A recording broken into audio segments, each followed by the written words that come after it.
Socialized to failure. I want to talk about something I saw this weekend. I was in LA, and I got to hear a black woman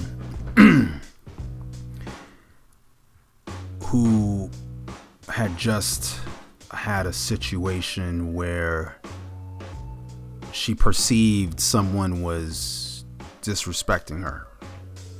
In her words, I just overheard. I didn't see what happened.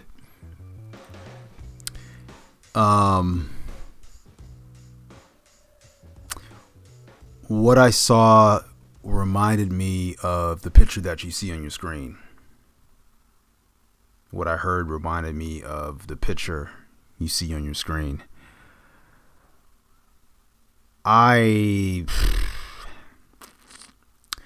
Stereotypes have a lot of truth to them. We know this. That's how they got started. It may not reflect everyone, but oftentimes it really does reflect a good portion of a culture. And the operative word is culture. And I'm going to talk about that tonight. I want to talk about a few things. I want to talk about what I see as being something that hinders many black women when it comes to their overall image. Several months ago, I did a podcast where I talked about Mona Scott Lee and the negative imagery that she was reinforcing in the public eye with her reality shows. She was portraying black women in a certain light, which people have become all too comfortable with associating black women with. And while, yes, there are black women like this, it would be better to have balance and show the positive, show the black women who aren't like that, or don't show, or only show the positives. I mean, I'm all for reality, but haven't we had enough of the shenanigans being broadcasted? I mean, think about this. What good does it do at this point for the black community for us to portray these negative stereotypes about black women? What good does it do? I've demonstrated that it can lead to undue prejudices, discrimination based on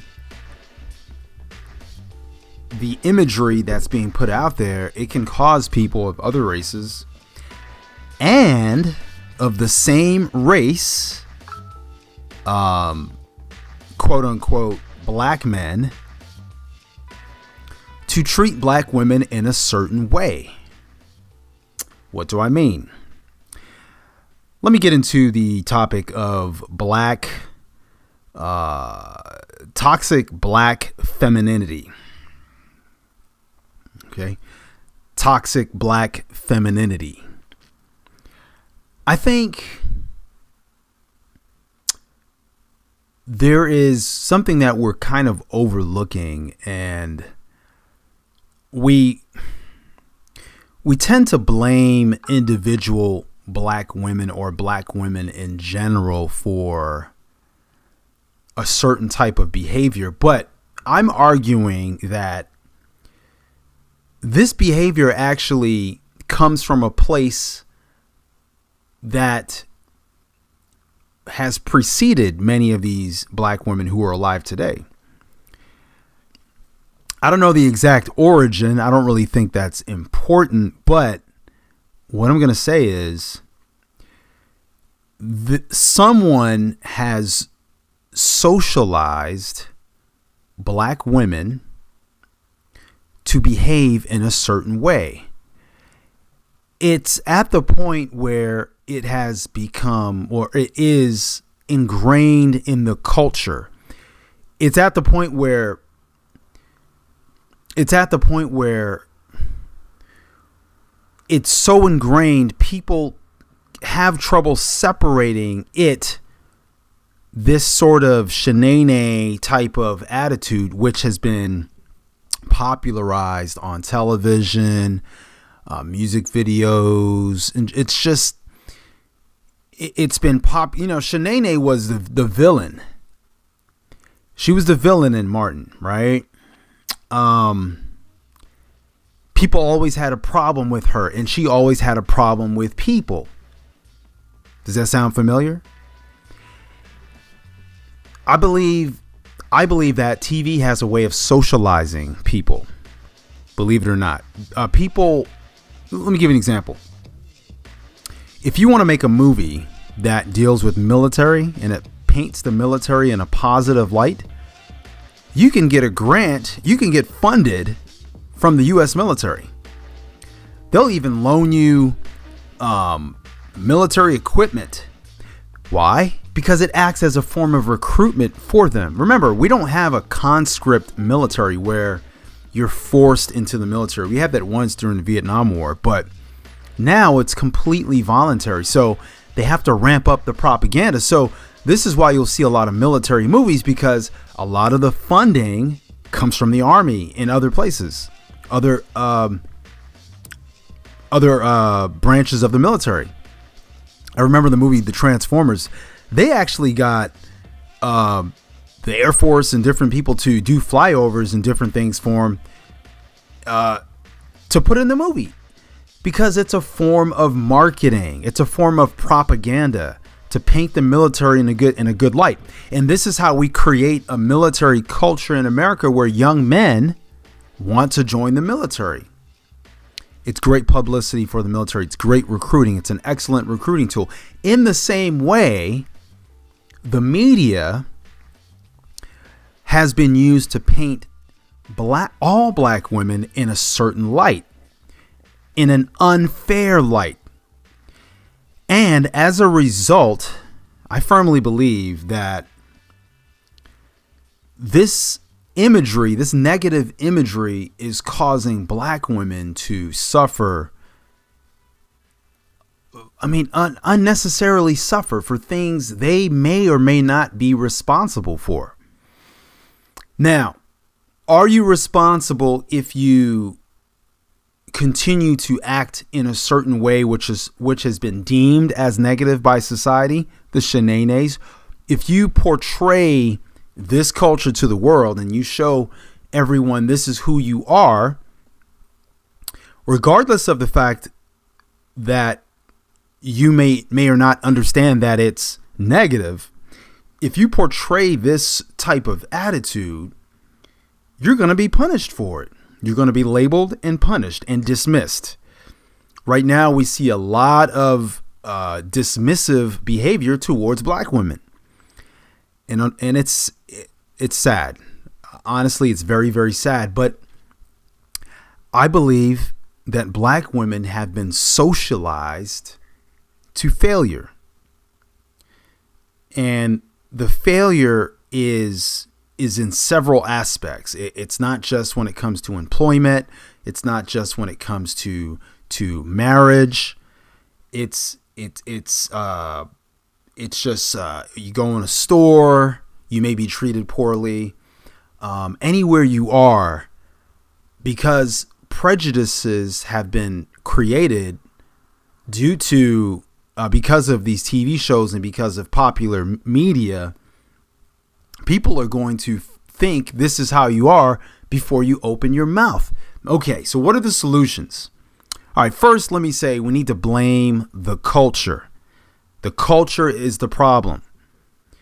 We are socializing little black girls by whether it be vicarious learning, whether it be by teaching them how to be this way, we are socializing young black women to behave in a way which could be detrimental to their future.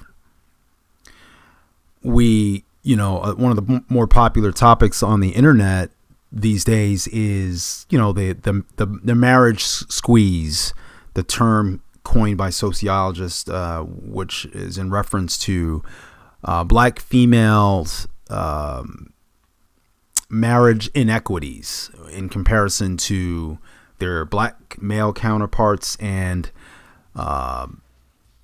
women of other races who also outnumber men in their ethnic groups.